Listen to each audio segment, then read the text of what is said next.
So let me get this right. You're on a diversion program and you've now picked up a new case. Am I right? Yes, Your Honor. What is the one thing we asked you not to do, Mr. Uskanga? Start trouble. Right. And did you do that? Okay, pause. This is where everything turns. The judge is moving straight into a probable cause determination, which is basically the court asking, is there enough evidence to even continue with this case? Not a conviction, just the green light to keep going. Also, new case while on diversion? Yikes. Would you be able to stay out of trouble if the court gave you one last chance? Let me know in the comments. And the man and woman got into an argument. The female fell on the ground multiple times and eventually bit and kicked a police officer. While all this was happening, the defendant kept interacting with her, causing her to be more agitated. Officers asked the defendant multiple times to get back, but he kept encroaching. Due to him being uncooperative, uniformed officers attempted to detain him, and he fled on foot approximately 100 feet before being detained. He actually came back with on the court, Judge. They yelled at him and he turned around and came back. That's what he did, run off at first. And I'm representing the co-defendant, so I kind of have an idea what happened there. Mr. Uskanga, I'm going to find that there's probable cause to go forward with your case on the evading arrest case. Guess what's happening to the first case? This moment right here is brutal. When she says, guess what's happening to the first case? That's judge speak for your sweet deal, it's evaporating. Diversion programs hinge on good behavior. Picking up a new charge is like setting your own parachute on fire mid-air. And the judge does not miss the chance to make it sting. So I have to. If you want to talk, we can talk. Okay, whatever you want. And I don't know if that's something that they're going to want to do. If they're going to want to keep him on. No, they've already told him to get off. Is he off? Okay. So, He's just gonna plead guilty. okay. I'm going to do it today? Yes. Okay, just let me know. Judge, the co-defendant is not with us because she picked up an assault with police officers. Is that the one that did the biting? Yeah, she's in felony court, Judge. Yeah. But there's no evading. That's just an assault of a PO? Yeah, that's just assault with police officers. So there's no transfer orders needed. Really? Going on the DWI, the evading is dismissed? Yes, the evading is dismissed, time served on the DWI. I had a couple of requests whenever you're ready. The traffic fine, we were gonna ask to waive the traffic fine. He makes roughly $2,000 a month, $1,400 in rent, groceries and other bills that he pays. That would be an extreme hardship if he had to pay that traffic fine. So we'd ask the court to waive it. Hey, Victoria, how did Mr. Uskanga do on DWI PTI? Andrew, as much as I love you, it's really not fair to reward him if he didn't do anything. It will depend on how well he did the PTI, other than picking up this new case. If he did relatively well, then I'll go with you. But if he did absolutely nothing, He did everything. Actually, it's a shame. what say you, Tori? It's rolling right now. Okay. And what are we looking at as far as time? 8 days of loaded credit. Okay. You know, Mr. Uskanga, one day, may not be today, may not be tomorrow, may not be 2 years, but you're going to come back at some point, maybe 10 years, 20 years. Why was I such an idiot for not getting this thing done? You had a dismissal on this DWI in your hands. It's not a mistake. So don't try to justify it as a mistake. It's a choice. Not a good one at that, because you didn't have to go to a bar, don't have to be out at 1 in the morning. So it's not a mistake. It's a choice that you made. And this choice now will haunt you for the rest of your life. You're going to see it. This entire section is a reality check monologue, and honestly, one of the harshest wake-up calls a judge can give. She's spelling out the lifetime consequences of a DWI, the law enforcement scrutiny he'll face, and the fact that one reckless night can tail you for decades. Question for you all. Do you think this tough love approach works, or does it push defendants even deeper into the system? You will be facing a minimum of 30 days in jail for any charges that you pick up. And what we're doing today, this time served on this DWI, it won't happen again. Do you understand? If you're not smart enough to consider how to get home on a night of drinking and you do the boneheaded move of getting into a car after you've had some alcohol, I will put you over my knee and I will spank you with a ton of jail time, just like a little child, because you haven't learned like a little child. He was doing relatively well on the PTI. He completed the victim impact panel, the DWI education course, and SOP. However, he did test positive for THC, and that's why they wanted him to do IOP and be extended. Okay. Did you have any other requests? He did everything. Well, he finished the SOP and IOP. So all he had to do was wait less than a month and it would have been dismissed. He didn't have anything left to do. Did you do the IOP? I did. I have a certificate, a picture of the certificate and everything. Did you have any other requests or is that it? The license suspension, I know you're going to suspend it for 9 days. No, I'm going to suspend it for 180 days. Can we postpone the suspension for 30 days and give him a chance to get an occupational? No, we do it today. It gets suspended today. Can we come back to you for an occupation? Will you grant Of one? course, you can always come back. It's a non-alcohol DWI, actually, what they've been drinking. What is it? He took a pill and it with fentanyl and it almost killed him. He took him to the hospital and gave him Narcan. No kidding. I mean, really, be careful what you put in your system. How many people die every day because they take something and they don't know it's fentanyl in it? It's crazy, the stuff that's in our streets nowadays. You can't have fun like it used to be 10, 15 years ago, you know, liable to kill yourself with just, I mean, really, all it takes is just a little bit, the head of a, what is it? The head of a dime is what they say. That's enough to kill you. It's freaking nuts. And you're lucky you're not dead. Be careful what you put in your body, Mr. Iskander. What's wrong? I've been sober. That's, I've been sober ever since. I haven't touched any hard stuff. just remember. All right. So as part of the agreement, they're going to dismiss the new case. You're pleading to the DWI. You're giving up the right to a trial, right to compel witnesses to testify on your behalf, confront and cross-examine your accusers. If you're not a citizen, there are possible immigration consequences. You can be deported, excluded from the country, denied naturalization. You give up the right to appeal. Once you accept this agreement, it will go on your record. You can never change this or undo this. Is this what you want to do? Sure. How do you plead to the offense, sir? Guilty or not guilty? Guilty. I will find you guilty. We'll send it to you, the agreement. I will roll your court costs so you won't know anything. This is a big one because now I'm wiping away about $3,500 worth of fines and fees that you'd otherwise be forced to pay. And if you didn't pay, you'd never get a license. So I will acquiesce to you. About a occupational license, I want to see that he's doing well and then, you know, come back and we can talk. Are you going to require an interlock device for occupational? Because he has one on there now. I don't want to take it off and put it back on. Yes, absolutely. We have to.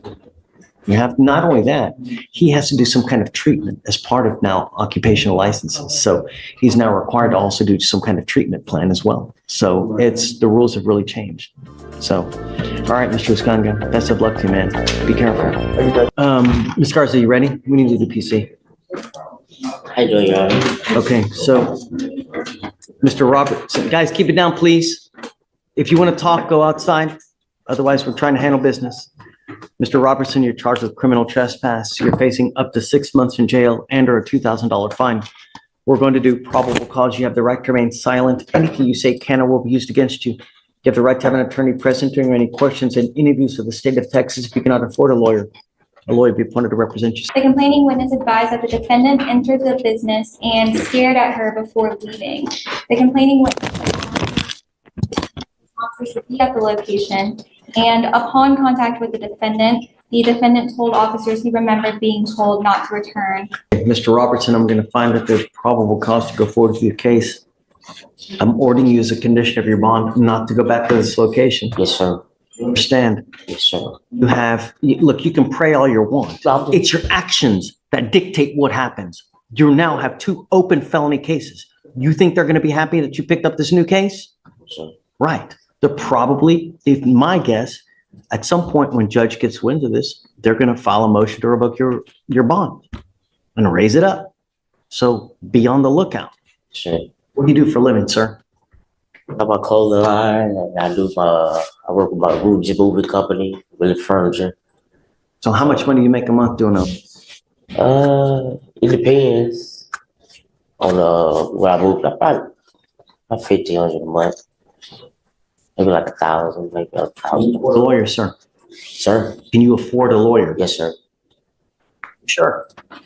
Yes, sir. Oh no, sir. I can't afford a lawyer. Oh, I can't afford a lawyer. I can't. I need a representative. Yeah. No. What happened with the assault of a peace officer retaliation? Judge, who you have in that case? Say that again? 7-Eleven gas station. Another 7-Eleven. Yeah, complainant stated she observed defendant was criminally trespassed on May 10th, told defendant to leave. Defendant then told the complainant that she was a snitch and he was going to get a big girl to come whoop complainant's ass. Because she keeps calling the police on him, causing the complainant to be in fear of her life. Defendant stated he remembered officers telling him not to return to the gas station and that he returned to warn the complainant that no one likes her and that unknown people want to beat her ass. Officer detained the defendant. Defendant kicked Officer Becerra, causing pain, spit on the officer, and told the officer, "I'm going to beat your ass." Mr. Robertson, you've shown me continually that you can't stop going to the 7-Eleven. I'm now going to stop. I'm not crazy, sir. I swear. My mom's right there. I'm not crazy, sir. I can go. I swear to God. You, Mom? Come on up, Mom. I swear to God, I got common sense. I swear to God, I'm not stupid, sir. I would never go to 7-Eleven. Listen, your words tell me. Guys, keep it down, please. You tell me you're not crazy. You tell me you're not going to do this, but over and over, you keep going to the 7-Eleven. So how is it, Mom, how can we get him to stop going to that 7-Eleven? Because every time he goes there, he picks up a new case. He is not going back. The young lady that he was talking to was a friend, one of his best friend's daughters. He was telling her, got it. My But, only concern is you are not to go back. You have shown me that you will defy court order after court order. So I'm going to put an ankle monitor on you now so that I know if you go over there. And I'm going to tell you, you go over there, I'm going to make your bond so high, you're going to flip. Who's posting all the bonds? You? Do you realize that every time they revoke the bond, you are on the hook? That bond that he paid was $12,000 upstairs. If they revoke that bond, you're going to be on the hook for the $10,000. Be very careful. I'm telling you now, you violate this condition now that I see that you're going to do it, I'm going to put your bond 10 times that amount because I'm going to do everything in my power to protect every person of Harris County. I don't care where they're working. I don't care what they're doing. They work in a city dump. I'm going to protect them. Do you understand? Yes, sir. And if that means making your bond at $100,000 on a criminal trespass, I'll do it in a heartbeat. Do you understand, Mr. Robertson? Your statement also asked for the contact with the complaining witness herself. She is afraid that it will escalate. Will you please reach out to her today or him? Because I don't know who it is. Let them know that he has an ankle monitor. Please let them know that I've made it a condition and that if she sees him even within 200 feet of the location, he knows what's going to happen. You now know not to go within 200 feet of this 7-Eleven. There is a diameter of 200 feet that you're not to go near it. And the ankle monitor that I'm putting on today will tell me if you go near it. You must charge this ankle monitor every day. If this thing listen. Yes, sir. I know you have questions, but I want you to listen because you're thinking about what to say. And when you think, you're not listening. Yes, sir. I want you to listen because if you don't, whose popka is going to be in the pokey? Not mom's, not 7-Eleven. You, Mr. Robertson. You must charge this thing on a daily basis. If the battery dies, so do you. Do you understand? Yes, sir. Yes, sir. What's your question? It's about the power right now. I said that my house got broke. Its trees fell over. We still have no power. Can you come here to Harris County and you can charge it where we send you to go get it done? Yes, sir. But there is no excuse. There is no excuse. And there's no excuse for you to go to 7-Eleven. Do you understand? Yes, sir. I don't want to have to put you in jail, but you have now darn terrorized these people. And let me ask you, is it fair for someone to have to live in fear? Yes, sir. It's not. It's not fair. All I want is for this person to be able to work and not be afraid. Oh my God, is he coming today? Jeez, I hope he's not coming today. That's what they probably live like. And you may think it's a joke, but it's not. Your Honor, Tracy said they're unable to put the GPS. When can we put it on? Hopefully Monday. Okay, then you got to be back here Monday to put it on. Yes, sir. They now know because they're going to reach out to this person at 7-Eleven today so that they know if you go back over there. I don't care what you're doing. I don't care what you have in your mind. If you go anywhere near this place, you know what's going to happen. There is no excuse. And I'm telling you, Mom, it's nice that you're posting money for your son to get out. But the problem is that every time he picks up a new case, you're on the hook for all that money. And now that he's picked up this case here, it's very possible the felony court revokes both of his bonds upstairs. So be careful. That's all I'm going to say. If you ever need anything from me, and I'm happy to help you. As it stands now, he is not allowed to consume alcohol or any kind of illegal drugs. If you find that he does, call me, let me know, and I will straighten him out for you. Does he live with you now? No, he has his own place. Okay. You have any problems with him, let me know, and I'll straighten him out for you, okay? Tracy, no drugs. Needs to come back Monday to be able to get the monitor. And then if you can please reach out to the MAC so we can appoint him a lawyer. Do you have any more questions, Mr. Robinson? No, Mr. Ross. Don't. Thank you. It's on you. It's not on her. It's not on Jesus. It's not on Allah. It's on you, Mr. Robinson. Find something else to do. Do you work? Yes, sir. Does he really work? He does this. What is this? What does this mean? I got my clothes. I got it from Home Alone. He makes t-shirts. Keep the change, you filthy animal. Does this keep you fully Yeah, occupied? it do, because I gotta come up with new ideas. It does keep me, it does. When you have too much time on your hands, you become self-destructive, Mr. Robinson. So you need to find something to occupy your time. I don't know if this is a legitimate and true business, but look at your criminal history. If you have too much time on your hands, you become self-destructive, and you need to find something to occupy your time so you don't find yourself in the pokey again. Really. Yes, sir. You can lie to me about the clothing business, but you can't lie to yourself. Right? All right. Good luck, sir. For now, I'm going to have you sign a reset. After that, I'm going to have to take you seat in the jury box while I find you a lawyer, sir.